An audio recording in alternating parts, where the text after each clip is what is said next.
هتجيبي، عايزه تجيبي عربيه هتجيبي، لو ما عندكيش بيت ان شاء الله هتجيبي، لو نفسك تجيبي دهب ان شاء الله برضو هتجيبي، عن طريق ايه؟ ان شاء الله باذن الله تستعيني بربنا. ولازم يبقى معاكي ورقه وايه وقلم، او اجنده وقلم زي دي، ماشي؟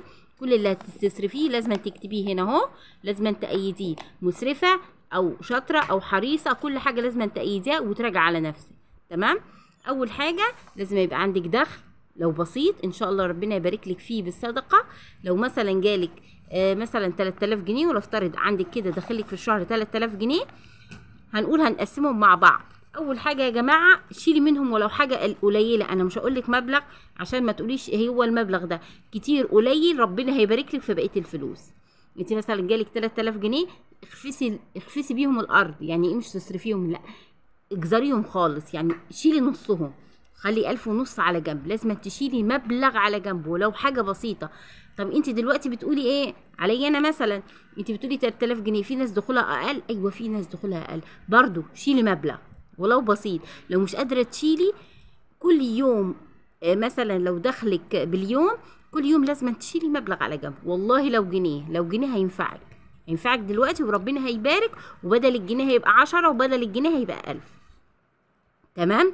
ماشي. اول حاجه قلنا 3000 جنيه لو جالنا مثلا هنعمل عليها المثال، شيلي 1500 على جنب و1500 ايه اشتغلي بيهم. ال 500 جنيه خلاص احنا شلناها ستوك، ال 500 جنيه بتوع ال 1500 اللي قدامك في ايدك دلوقتي، ال 500 جنيه خليهم ميه كهرباء نور، مثلا عندك حد بياخد درس، خلاص شيل 500 جنيه ما تطلعيش عنده. ال 1000 جنيه قسموا على 4 اسابيع، مفيش حاجه اسمها ال 1000 جنيه اخش ايه اتسوق وما اخشش وانا جعانه. يعني انا مثلا ايه مفيش حاجه في البيت، خلاص انا كده ايه خلصت كده، لا انا هستنى لما يبقاش فيه، لا لازم يبقى فيه عندي واكله وشاربه وكل حاجه واروح اشتري حاجتي، لاني صدقيني لو انت جعانه ودخلتي السوق هتجيبي وهتنسي. ولازم ان انت خلاص انت قسمتي مثلا سي 250 جنيه كل يوم، كل اسبوع هنزل اجيب مشتريات السوق من الالف للياء، من اول يوم لاخر يوم، اجيب خضاري، اجيب البطاطس، اجيب طماطم، اجيب بصل، اجيب الخضره، حتى الخضره اجيبها، ماشي؟ الرز والمكرونه لو حتى بكميات قليله. طبعا العيش التموين ده يا جماعه اساسي، ده اللي هيسعف معاكي وده قمه التوفير، ماشي؟ كل ده خلاص انت جبتيه في الاسبوع ده. طب هتلميهم وتاخدي توك توك واحد ب5 او ب10 جنيه، بدل ما تنزلي كل يوم تاخدي توك توك ب10 ب15 ب5 حسب بقى ما انت كده، ده نفسه في حد ذاته تضييع وقت. تمام؟ صدقيني يا جماعه عن تجربه شخصيه، هتلاقي معاكي ايه استوك على جنب تنسيه اكنك مش معاه، ده للزمن يا جماعه، ده اسمها ايه الفلوس المنسيه على جنب تنسيها خالص.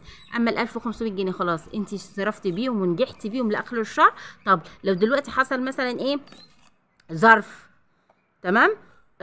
هسحب منه على القد، هسحب منهم على القد، فاهمني؟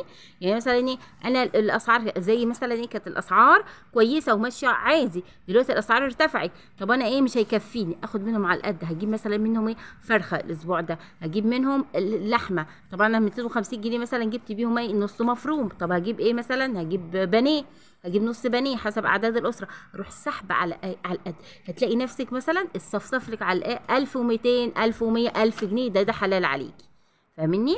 صدقوني يا جماعه والله ناس جابت ذهب، ناس جابت ما كانش عندها شقق جابت شقق، ناس جابت بيوت من بابها، ناس جابت يعني. وبقى في دعاء جميل جدا عايزه اقوله لكم والله عن تجربه شخصيه، ان شاء الله باذن الله يعني يكون طول حياتكم كده يعني هتدعوا لي، ويا ريت ان شاء الله باذن الله. طبعا ده هيبقى مسجل على القناه بتاعتي، لو الدعاء ده عمل يعني نجح في اللي نفسك فيه حققهولك، يا ريت تكتبي لي في الكومنتات وتدعي لي دعوه بظهر الغيب. الدعاء ده يا جماعه اكتبوه، حطيه في البوك طول النهار اقريه، بس بثقه ويقين، يعني انت تيجي تدعي قولي بثقه ويقين. الدعاء اسمه اللهم يا رزاق يا ذا القوه المتين ارزقنا من فضلك الواسع، ماشي؟ اللهم يا رزاق يا ذا القوة المتين ارزقنا من فضلك الواسع. ودايما تصلي على النبي كتير، هي مفاتيح الإجابة. اللهم صلي وسلم وبارك على سيدنا محمد. الدعاء باليقين ان انت تتيقني بالإجابة، ان انت توفري وتتقي ربنا في كل قرش انت تصرفيه. يا جماعه بيت المهمل بيخرب قبل بيت الكافر، فلازم تبقي مقتصده، توفري، لازم تعملي خطه كده في حياتك، يبقى ليكي هدف، لازم كل حاجه تمسكيها بايه؟ بالورقه والقلم. ماشي، لو عجبك الفيديو يا ريت تحطي لي لايك والاشتراك فضلا وليس امرا، والسلام عليكم ورحمه الله وبركاته.